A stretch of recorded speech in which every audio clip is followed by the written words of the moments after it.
शांताकारं भुजंगशयनं पद्मानाभं सुरेशं विश्वाधारं गगनसदृशं मेघवर्ण्य शुभांगं। शुभम भगवान विष्णु शांतम भाव से शीशनाग पर विश्राम कर रहे हैं। भगवान विष्णु के इस रूप को देखकर मन में यह प्रश्न उठता है कि सर्पों के राजा पर बैठकर कोई इतना शांत कैसे रह सकता है, परंतु वह तो भगवान है और उनके लिए कुछ संभव है। ईश्वर का नाम साधना की नाम है। अपने जीवन में नाम जप से शारीरिक, मानसिक एवं आध्यात्मिक दृष्टि से क्या क्या लाभ होते हैं, यह हम इस प्रस्तुति में एक पौराणिक कथा द्वारा उदाहरण सहित जानेंगे। कृपया वीडियो को पूरा देखें और चैनल को सब्सक्राइब अवश्य करें। विलंब न करते हुए आरंभ करते हैं।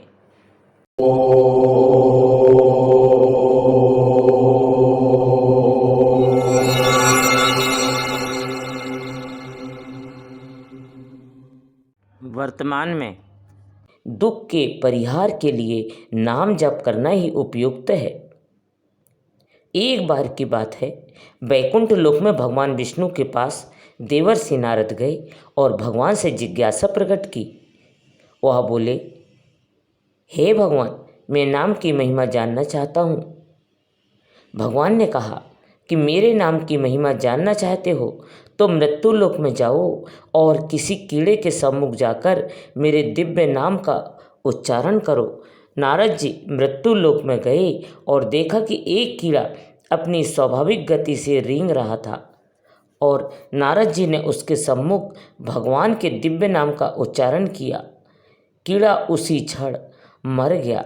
नारद जी भगवान के पास आए और निंदा करने लगे कि भगवान, आपका दिव्य नाम सुनते ही कीड़ा तो मर गया।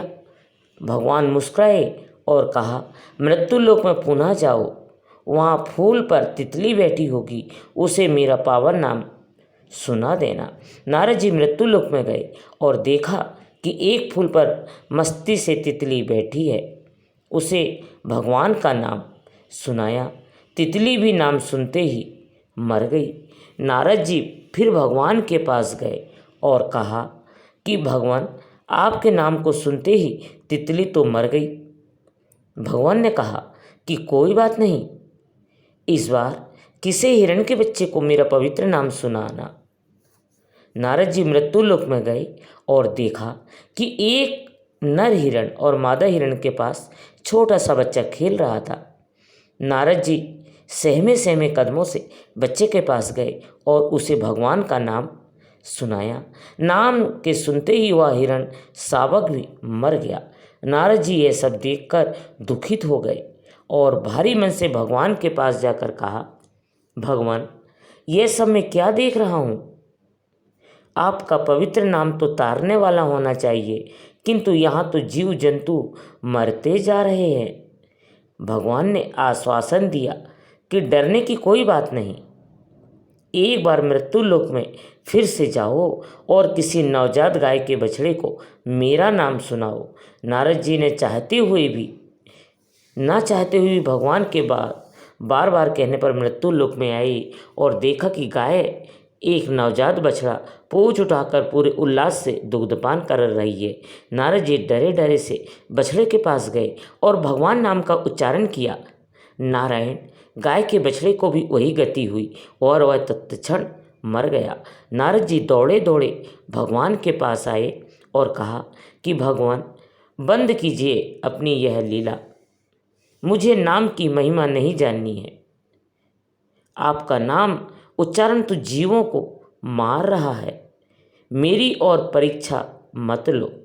भगवान ने कहा, शांत हो जाओ ऋषिवर, एक बार मेरे कहने से मृत्यु लोक में फिर जाओ और इस बार जीव जंतुओं पर नहीं, मनुष्यों पर मेरे नाम का प्रभाव देखो।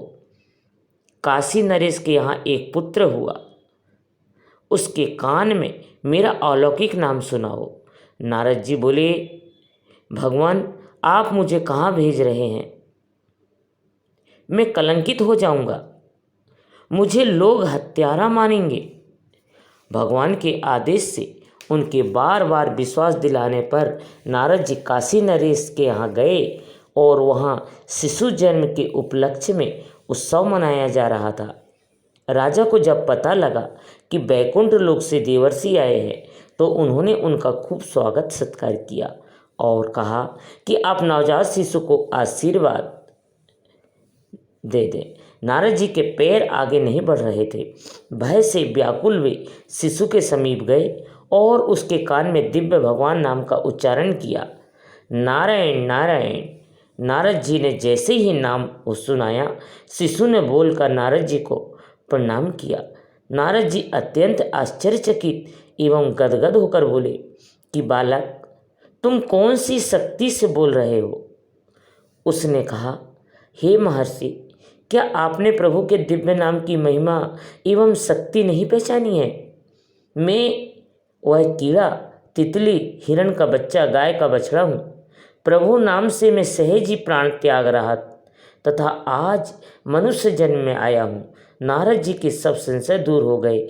उन्हें नाम की अलौकिक शक्ति का ज्ञान हो गया और वह बार बार भगवान का धन्यवाद करने लगे। तुलसी मेरे राम को बीज भजो या खींच, मम पड़ा जा मैं सभा उल्टा सीधा बीज।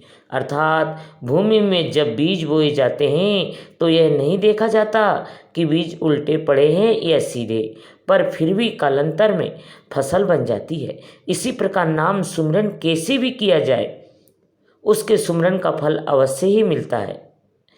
भगवान का नाम हमेशा अपना और जपना चाहिए। यह आवश्यक नहीं है कि मुख से जोर जोर से भगवान का नाम बोला जाए।